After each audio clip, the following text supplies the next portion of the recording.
Bismillahirrahmanirrahim. Assalamualaikum warahmatullahi wabarakatuh.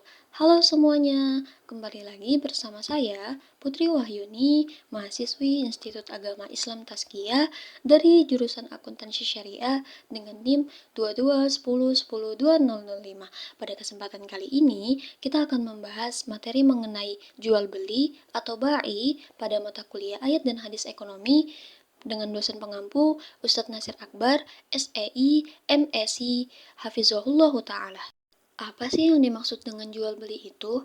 Jadi, jual beli adalah memindahkan hak milik terhadap benda dengan akad saling mengganti. Sedangkan bai adalah pemilikan terhadap harta atau manfaat untuk selamanya dengan bayaran harta pula.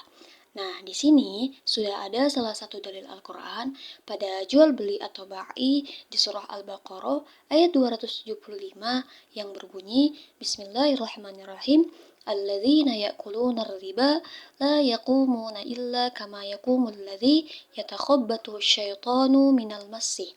Dzalika bi annahum qalu innamal bai'u mislur riba. وأحل الله البيع وحرم الربا فمن جاءه موعظة من ربه فانتهى فله ما سلف وأمره إلى الله ومن عاد فأولئك أصحاب النار هم فيها خالدون.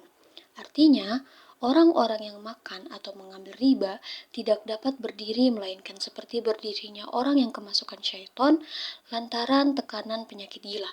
Keadaan mereka yang demikian itu adalah disebabkan mereka berkata atau berpendapat, sesungguhnya jual beli itu sama dengan riba, padahal Allah telah menghalalkan jual beli dan mengharamkan riba. Orang-orang yang telah sampai kepadanya larangan dari Tuhannya, lalu terus berhenti dari mengambil riba. Maka baginya apa yang telah diambilnya dahulu sebelum datang larangan dan urusannya atau terserah kepada Allah. Orang yang kembali atau mengambil riba, maka orang itu adalah penghuni-penghuni neraka, mereka kekal di dalamnya. Nah, dari ayat yang sudah dibacakan sebelumnya, di sini ada tafsir dan juga pandangan ulama. Yang pertama, pada tafsir Ibnu Katsir mengenai surah Al-Baqarah ayat 275 tadi, dijelaskan bahwa orang yang memakan riba akan berada dalam keadaan kacau seperti orang yang kerasukan setan. Mereka keliru dengan menganggap riba sama dengan jual beli, padahal Allah telah menghalalkan jual beli dan mengharamkan riba.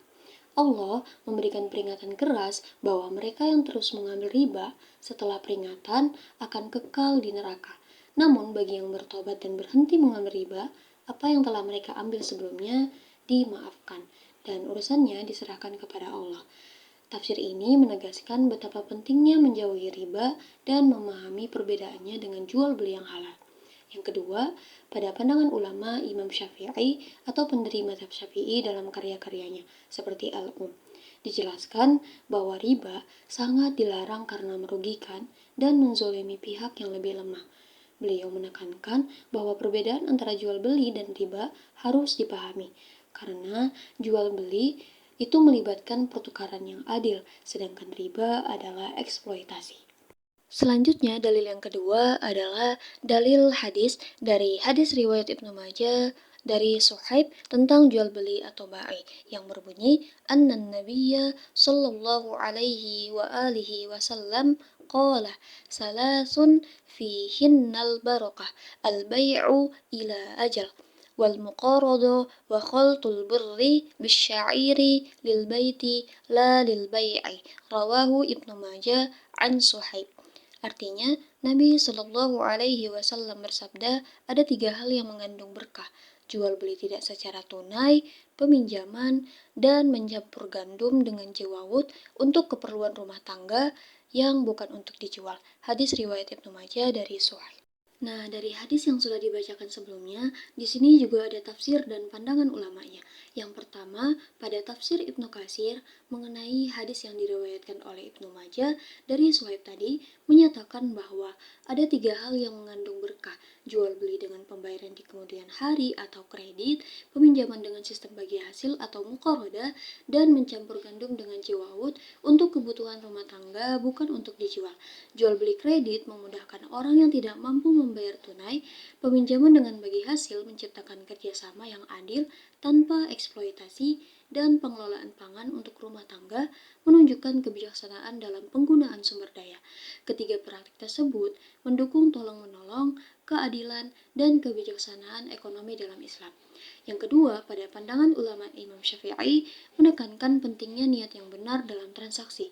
Jual beli, kredit, dan muqarodah harus dilakukan dengan niat untuk membantu dan saling menguntungkan, bukan untuk eksploitasi. Mencampur gandum dengan jiwawud untuk konsumsi pribadi menunjukkan kejujuran dan keadilan dalam mengelola sumber daya. Pembahasan yang terakhir adalah kesimpulan. Surah Al-Baqarah ayat 275 menegaskan larangan riba karena merusak tatanan ekonomi dan menzolimi pihak yang lebih lemah, berbeda dengan jual beli yang dihalalkan. Hadis dari Ibnu Majah menyatakan bahwa ada 3 hal yang mengandung berkah: jual beli secara kredit yang memudahkan pembeli, peminjaman dengan sistem bagi hasil yang adil, dan mencampur gandum dengan jiwawud untuk keperluan rumah tangga.